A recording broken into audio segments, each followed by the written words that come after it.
Seat बंटवारे में फंसे हेमंत, क्या झारखंड में टूट जाएगा गठबंधन? जी हां, झारखंड में विधानसभा चुनाव का तारीख का ऐलान हो चुका है। ऐसे में राजनीतिक गलियारों में यह चर्चा का विषय बन चुका है कि मुख्यमंत्री हेमंत सोरेन सीट बंटवारे में फंस चुके हैं। हो सकता है तो आने वाले समय में झारखंड में गठबंधन टूट जाएगा, ऐसा जो स्वर है राजनीतिक गलियारों में घूम रहा है और घूम फिर कर यही कह रहा है कि जब विधानसभा चुनाव का तारीख का ऐलान हो चुका है, ऐसे में झारखंड में झारखंड मुक्ति मोर्चा, राष्ट्रीय जनता दल और कांग्रेस में आपसी सहमति सीट बंटवारे को लेकर क्यों नहीं बन पाई है। आपको बता दें कि झारखंड मुक्ति मोर्चा केंद्रीय समिति की बैठक हुई थी। मुख्यमंत्री हेमंत सोरेन और शिबू सोरेन को जो गठबंधन है उसमें सीट शेयरिंग का क्या फॉर्मूला होगा, किसे कितना सीट दिया जाएगा, इसे लेकर उन्हें अगुवा बनाया गया है। अब बात रही कांग्रेस की, तो कांग्रेस इस बार मांग कर रही है कि मुझे 35 सीट दे दो, मैं 35 सीटों पर चुनाव लड़ना चाहता हूं। वहीं राष्ट्रीय जनता दल का अपना सुर है, वह चाहती है कि 18 से 20 सीट उन्हें मिल जाए।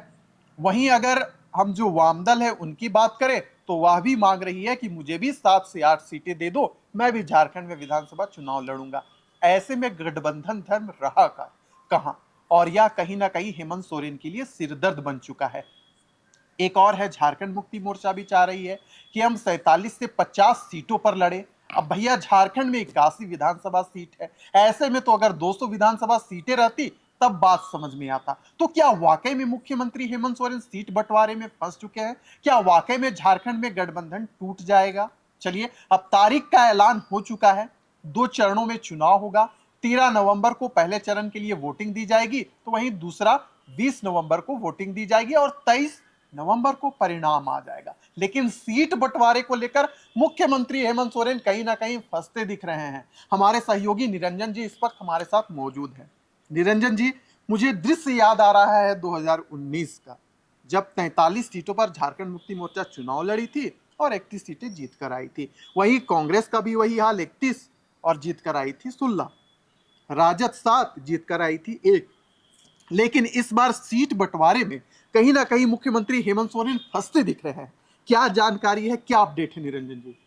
विशाल, झारखंड में चुनाव आचार संहिता लग चुका है, लेकिन अब तक देखिए कि वर्तमान की इंडिया गठबंधन की जो सरकार है वह सरकार अभी भी सीट बंटवारे के दांवपेच में लगी हुई है। बिल्कुल।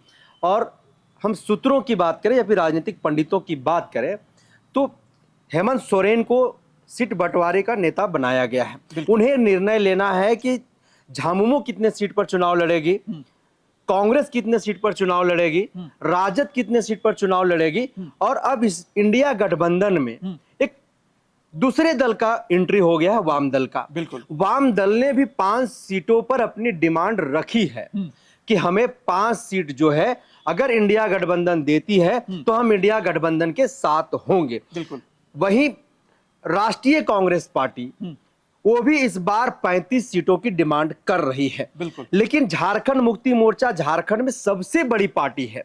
आप देखिए कि पिछली बार 43 में 31 सीटों पर जीत करके झारखंड मुक्ति मोर्चा आई थी। लोकसभा में उनका यह जो जीत का सिलसिला था, यह जो कारवां था, लगातार बरकरार रहा और लोकसभा के चुनाव में 5 लोकसभा सीटों पर जो है इनको जीत हासिल हुआ।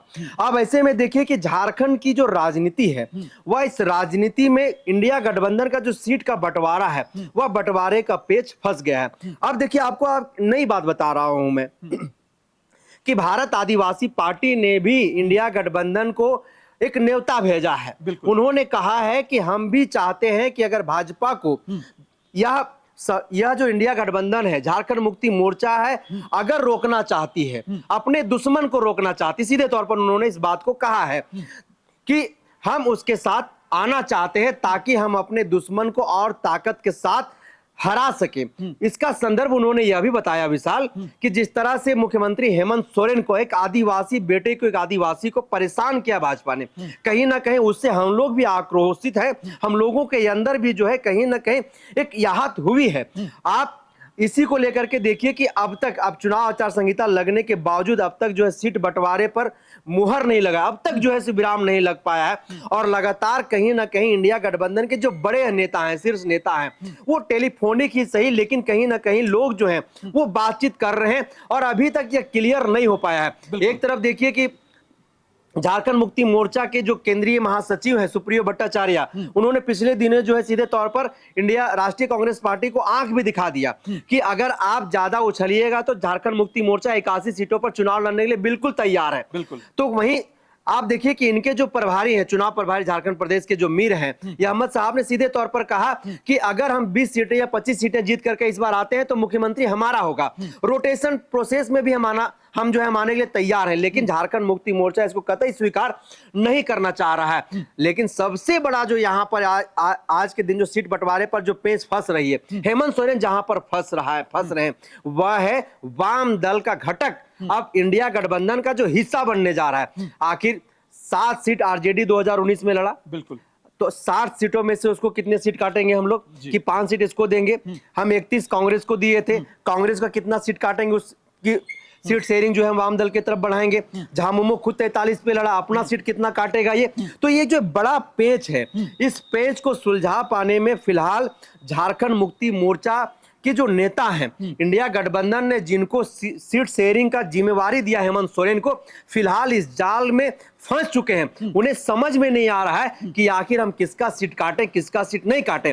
अगर वाम दल को वो छोड़ते हैं तो वाम दल अपने आप में जो है एक ताकतवर पार्टी, बड़ा कुनबा है, वो कई एक सीटों को हराने का जो है मानदा रखता है। तो यह भी डर हेमंत सोरेन को सता रहा है कि अगर उनको हम दरकिनार करके चलते हैं तो कहीं ना कहीं मुझे इसका खमियाजा विधानसभा चुनाव में भुगतना पड़ेगा और हो सकता है कि 5 वर्ष तक मुझे विपक्ष के नेता के तौर पर जो है वह रहना पड़ेगा। अब भारत आदिवासी पार्टी का झारखंड में प्रवेश हो गया।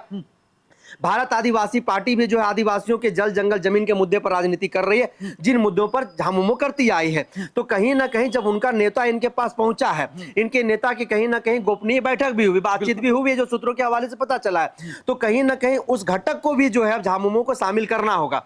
अगर वो नहीं करता है तो भारत आदिवासी पार्टी भी कई एक ऐसे सीट है जहां पर झारखंड मुक्ति मोर्चा को नुकसान पहुंचा सकता है और कई एक सीटें जो है झारखंड मुक्ति मोर्चा हार सकती है। विशाल, चलिए, इस बीच सूचना यह भी आ रही है कि राहुल गांधी का झारखंड आगमन होने जा रहा है। संविधान बचाओ कार्यक्रम में वह सम्मिलित होंगे। ऐसे में कांग्रेस का क्या मास्टर प्लान रहेगा, कैसे झारखंड मुक्ति मोर्चा के साथ तालमेल बैठेगा, यह तो आने वाला समय में क्लियर हो ही जाएगा, क्योंकि झारखंड में विधानसभा चुनाव के तारीख का ऐलान हो चुका है। लेकिन इस बात से कतई इनकार नहीं किया जा सकता, जो आपसी तालमेल है, जो आपसी लय है, जो आपसी संबंध है सीट बंटवारे को लेकर, राजद, कांग्रेस, वामदल और झारखंड मुक्ति मोर्चा में बन नहीं रही है। ऐसे में मुख्यमंत्री हेमंत सोरेन का अपना क्या नया चाल होगा, यह देखने वाली बात होगी। लेकिन दूसरी ओर हमें यह भी देखना होगा कि भारतीय जनता पार्टी बिल्कुल यह कोशिश कर रही है कि 2019 में जो गलती हुई थी 2024 में ना हो, इसे लेकर प्लेटफॉर्म सज धज कर तैयार है।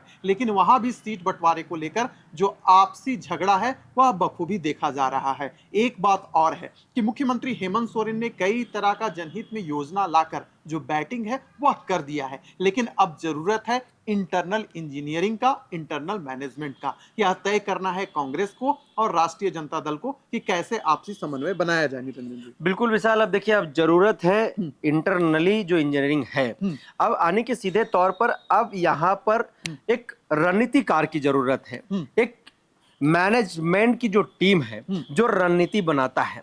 इस रणनीति को आने की जो चक्रव्यूह है, जिस चक्रव्यूह में फिलहाल हेमंत सोरेन फंस चुके हैं, ठीक है, उन्होंने बहुत सारी ऐसी योजना लाए जो जनहित के हितकारी रहा है, जिनसे सीधे लोग जो है लाभान्वित हुए। लेकिन अब जो सीट शेयरिंग वाला जो चक्रव्यूह है, जिस चक्रव्यूह को भेदने में फिलहाल हेमंत सोरेन जो है वो दूर दूर तक कहीं जो है वो मुकम्मल होते हुए दिखाई नहीं दे रहा। अब ऐसे में एक ऐसा इंजीनियर की जरूरत है जो इंजीनियर उस चक्रव्यूह को भेद करके हेमंत सोरेन को वहां से बाहर निकाल करके और फिर से झारखंड की सत्ता की कुर्सी पर बैठाने का जो रास्ता है उस रास्ता को वो क्लियर कर दे।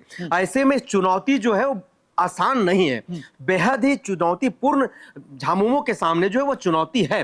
और इस चुनौती से लड़ने के लिए हेमंत सोरेन की पूरी जो टीम है, उनकी जो सेना है और उनके जो रणनीतिकार हैं, आप देखिए कि जिस तरह से चुनाव करीब आते जाते जो जिस तरह से उनके जो रणनीतिकार की जो टीम है, जो भी उनके रणनीतिकार हैं, जो भी चाणक्य हैं, जिस तरह से निर्णय ले रहे हैं, कहीं ना कहीं उन्होंने स्पष्ट कर दिया है कि अगर आप डाल डाल हैं तो हम पात पात हैं, अगर आप नहल्ला हैं तो हम दहल्ला है। ये उन्होंने प्रूव किया है। तो उसी तरीके से सीट बंटवारे पर भी वो जो चाणक्य की जो टीम है, जो रणनीतिकार हैं, जो इंजीनियर हैं, उन्हें वो प्रूव कर देना होगा कि हेमंत सोरेन को जो लोग कह रहे हैं कि सीट बंटवारे के जाल में फंस चुके हैं, तो उनके रणनीतिकार, उनके इंजीनियर तैयार है। और हम लोगों ने यह सिद्ध कर दिया कि देखिए इंडिया गठबंधन की फिर से सरकार बनने जा रही है। और हेमंत सोरेन ने भी कह दिया है कि इंडिया गठबंधन 81 विधानसभा सीटों पर चुनाव लड़ेगी और फिर से बहुमत की सरकार जो है वह इंडिया गठबंधन बनाने का काम करेगी और 5 वर्ष का पुनः जो है वह कार्यकाल भी हम पूरा करेंगे।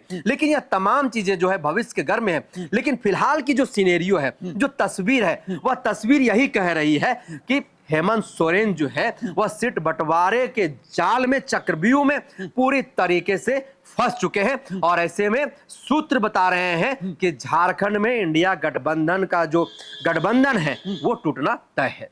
चलिए, तो राष्ट्रीय जनता दल भी यह दावा कर रही है कि हम गोड्डा में, चतरा में, छतरपुर में, हुसैनाबाद में और पलामू में बिल्कुल मजबूत है। यहाँ हमें कोई टक्कर नहीं दे सकता, क्योंकि यह जो बेल्ट है, यह जो विधानसभा क्षेत्र है, यहाँ पर यादव समाज की जो वोट बैंक है वह काफी ज्यादा है। ऐसे में मुख्यमंत्री हेमंत सोरेन को सोच समझकर फैसला लेना होगा, क्योंकि विधानसभा चुनाव का जो तारीख है वह बिल्कुल नजदीक है। 2 चरणों में चुनाव होना है। ऐसे में गठबंधन का क्या फॉर्मूला रहेगा, हम आने वाले समय में भी आपको बतलाने का काम करेंगे। फिलहाल इस चर्चा को हम यही करते हैं समाप्त। दीजिए इजाजत।